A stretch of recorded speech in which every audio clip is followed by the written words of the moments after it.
ng mga even number like 23 at ito ay may nagkaroon ng remainder, meaning odd number siya. So, test natin. Ano ba nakalagay dito? Yan. First example is 88. Yan. I-simulate natin. So, i-clear natin to. And let it run again. Then, kunyari, naisipan ni user maglagay na letter B. Yan. Letter B. Tapos enter mo. Ngayon, based dun sa test, within 88, ang isasagot na ito ay yung 88 is even number. Oh, tama. So, kailangan natin siya ayusin lang ng bahagya dito and that will be good. Tapos ngayon, i-run natin for even number. Yan. Let's say, naglagay ulit si user ng pinili niya ulit pala yung letter B. Yan. Tapos naglagay ako ng 89. Then, ang mangyayari dito is 89 is in an odd number. Yan. And, nakakasunod ba? Nakakasunod po ba tayo? May katanungan po ba? Yan. Ang susunod naman,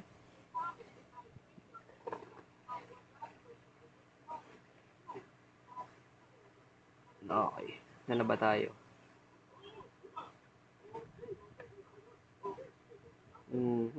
Wait lang. Ngayon ay dadako na tayo sa enter your choice. Now, output node 3, highest number.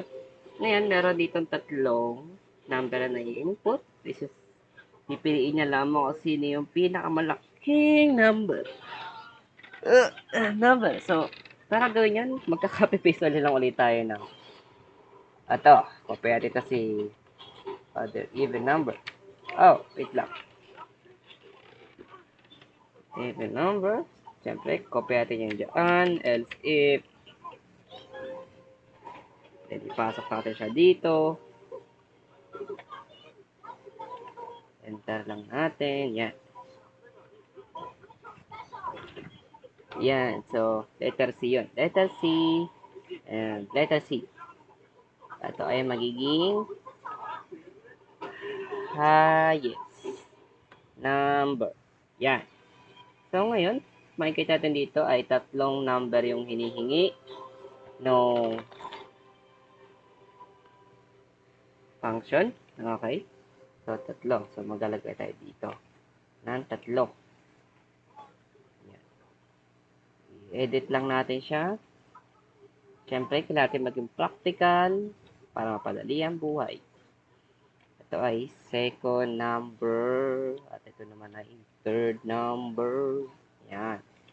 Kung di tayo nagkakamali, double check natin to. Num1, num2, num3. Yan. Num3. Yan.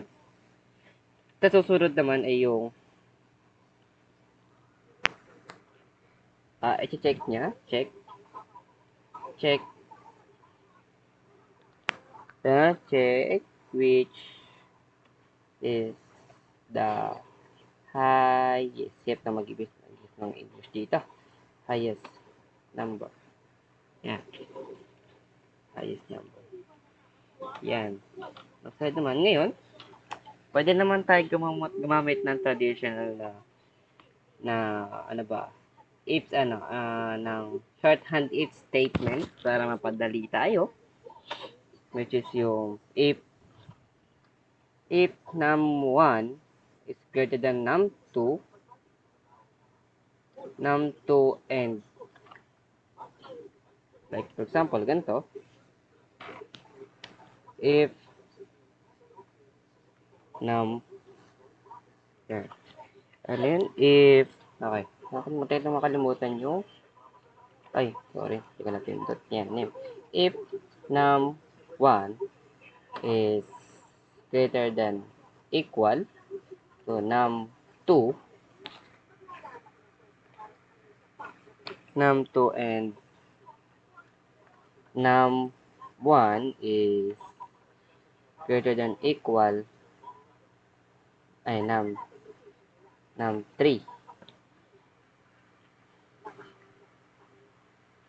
then i-print niya dito, mag-print tayo na ano ba, cout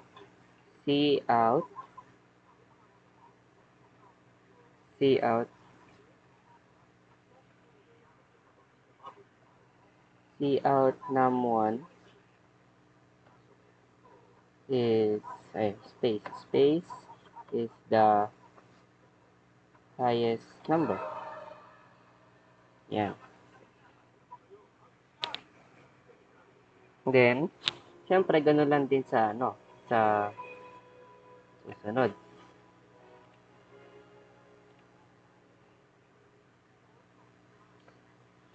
Ganun lang din sa susunod. Ito.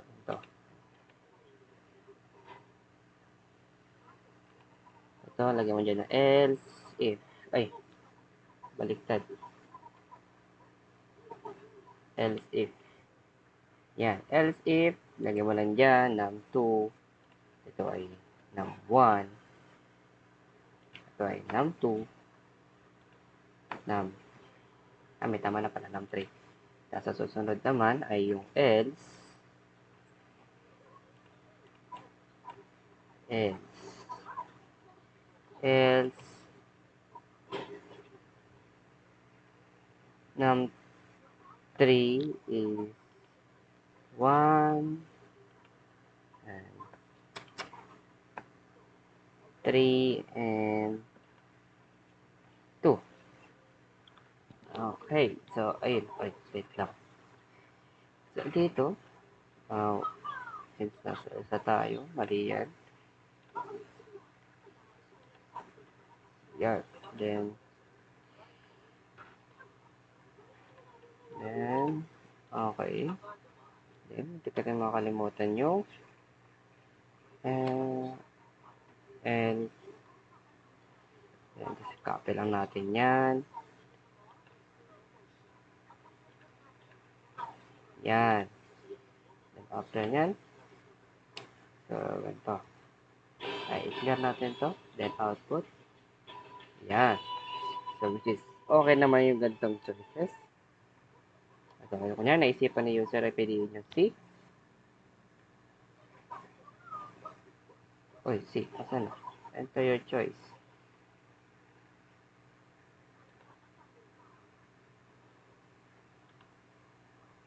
C. Dito natin naman. C. Yan. Enter highest number. Yan. So, kunyari ay, ano ba nakalagay dito? 56, 65, 60. 56, 65, 60. Then, ilalabas niya ay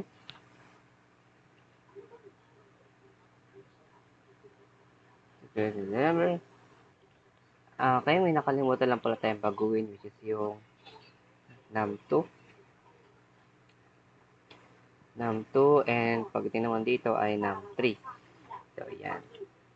Sorry, my bad again. So, letter C. O ba tayo? It should be, I see. Okay, yan, C. Yan, okay. Yan, C. Yan, then, 56, 65, 60. Yan, so 65 is the highest number. Ngayon, meron naman tayong alternative method. Meron din naman gumagana ibang code for usefulness like this. So, papakita natin yan. Pakita natin yan. So, ano natin yan? Baray natin yan. Iset natin int highest is equal to num1. Then, if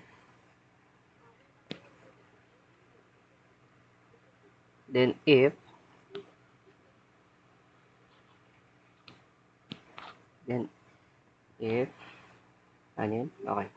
Num2 is greater than highest, then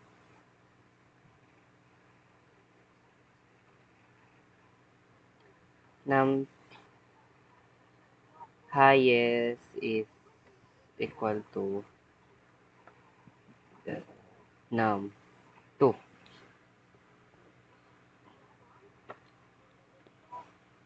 Num2, and also same for, copy lang natin yan. Same for 3 and 3. So, meron dito, ang ginawa natin, sinet natin si num1 as pinaka-highest. So, nag-assume lang tayo na siya yung pinakamataas.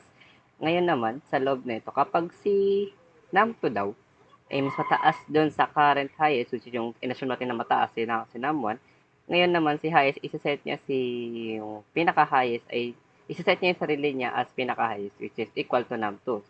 If mataas si num2 kaysa kay num1. Then, if si num2 naman, sinet niya na yung mataas sa kanya, ay mataas pa lalo sa kanya si num3, isa-set naman ni num3 yung sarili niya as pinaka-highest. So, tingnan natin kung gagana siya. Yan. So, let's see. Then, 56, 65, 60. Oh, kasi nakalimutan i-print out yung C-out natin siya. C-out.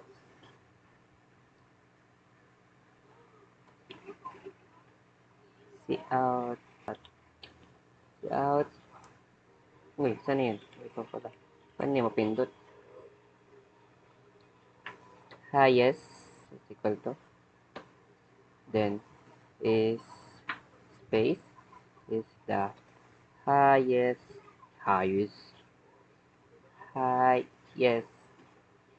this number. Yan, number. Then, magkalimutan natin yung and L and yan. So, tayo ulit natin. Run. Same lang tayo. Malaking C. And 56, 65, 60. Yan. It's just the same lang naman. Pero mas saving time naman siya. Mas padali natin makuha yung gusto natin. Ngayon, moving on tayo ulit sa another. Since na to. Okay, if. So, pupunta tayo ngayon sa leap year. Leap year, kailangan lang natin na ito. Yan. Copy paste lang ulit natin. Copy mo siya dyan. Dili mo sa baba.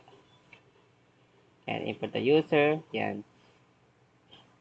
Okay. Ngayon, meron tayong import the user. Datin yan D. Siyempre, tulad yung kanina nangyari. Huwag kakalimutan yan. Ito ay leaf. Oy. Makisang ayaw ka naman sa akin. Yan. Leaf year. Oy. Leaf year. Leaf year. Check natin. Kung wala tayong nakalimutan. Yan. So, ito ay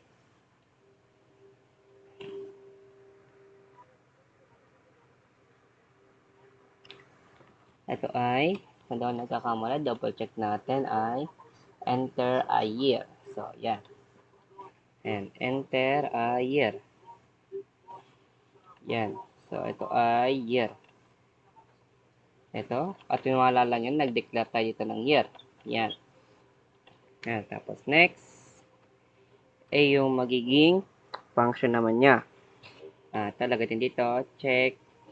Okay, i-check natin. Lagyan ng maayos na. Check if year. Check. Check if year is i-check niya is check if year is a leap year. Leap year or not. Yan. Check if year is leap year. Tama ba yung grammar ko? Okay, madali. Then, moving on. Ngayon, dito na tayo papasok sa if another tayo. If ano ba meron doon? If year. Okay. Huwag kayong kalimutan. Double to. If year, para maging maganda tignan, is divisible by 4, simple and equal to 0, and year is divisible by 100,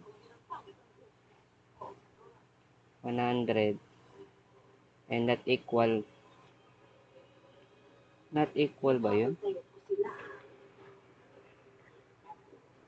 not equal, not equal, not equal. Yan, not equal to 0. Yan. Then, ang susunod naman ay yung or. Ang meron naman sa or, siya naman yung dalawang choices na pwedeng pagpalian sa condition. Yan. Or, year is divisible by 400. Uy. Divisible by 400 and equal to 0.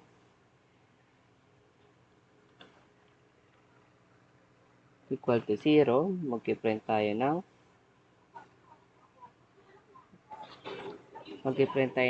Cout. Cout year space is a leap year. Tama ba ako?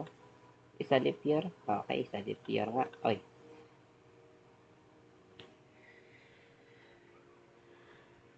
Leap year. Isa leap year. Then, pangalan nun, and L. Yan. Yan. Okay. Tapos, oy. Nawawala. Yan. Yan. Tapos naman nakalagay dito ay else. Else.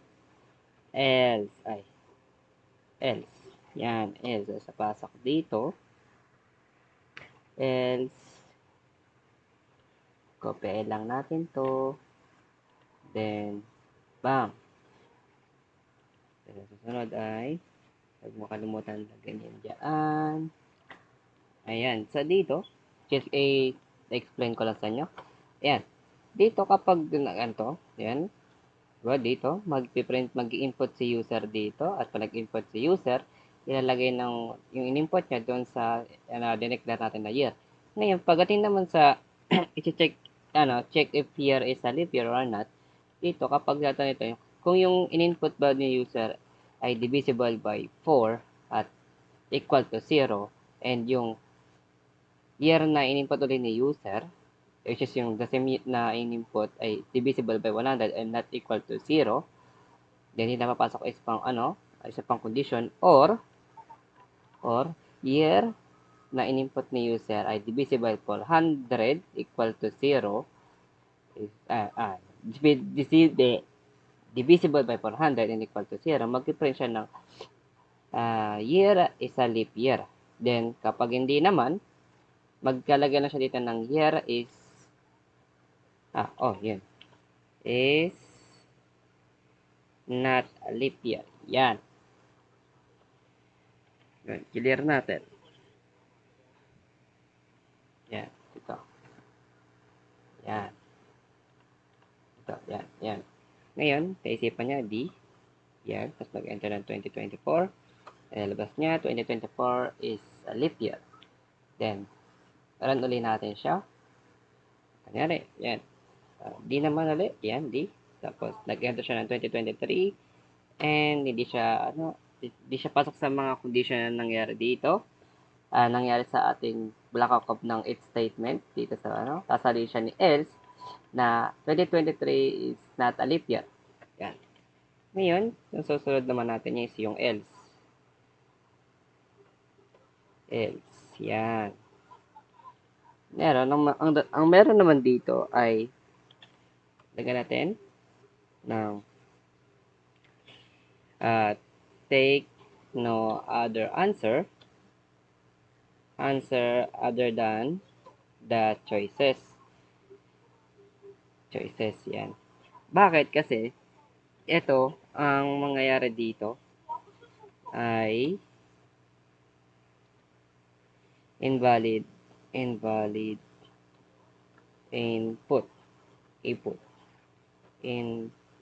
Yan. In, out ng put. Papapapat. Input. Yan.